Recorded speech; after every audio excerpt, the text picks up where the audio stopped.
If you haven't seen it yet, this is the original death of Jango, which is way more brutal. Perhaps too brutal for a Jedi. What do you think?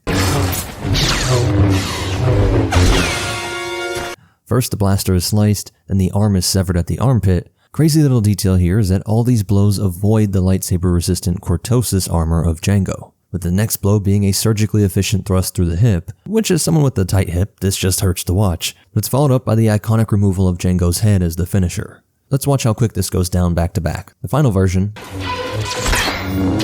versus the original.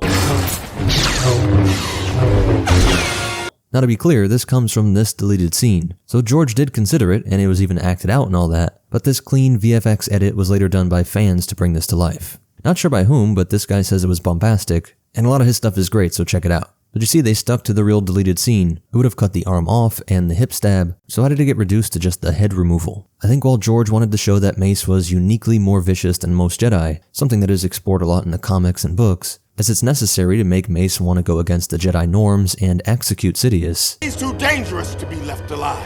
I'm too weak.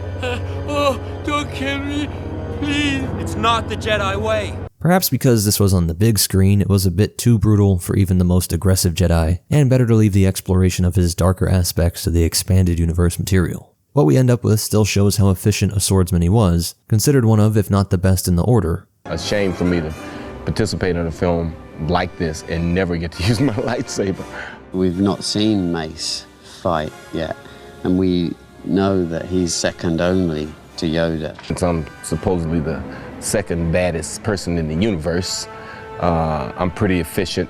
I don't do a lot of fancy sword twirling or anything. I dispense people pretty quickly. And while less cool, 2 slashes is by definition more efficient than 4, and did cause less unnecessary harm. That's the big thing here. While decapitations freak us out and it seems like a cruel kind of sadistic torture in some contexts, both Islam and Mr. Guillotine and his French Revolution buddies chose to go with this form of execution since it was the quickest and, if done right, could be the closest thing to painless. It was an attempt to be humane if you felt that execution was the only option left. So while some think this should have been left in, I think I agree with the creator here, and what we got is more fitting. But let me know what you think.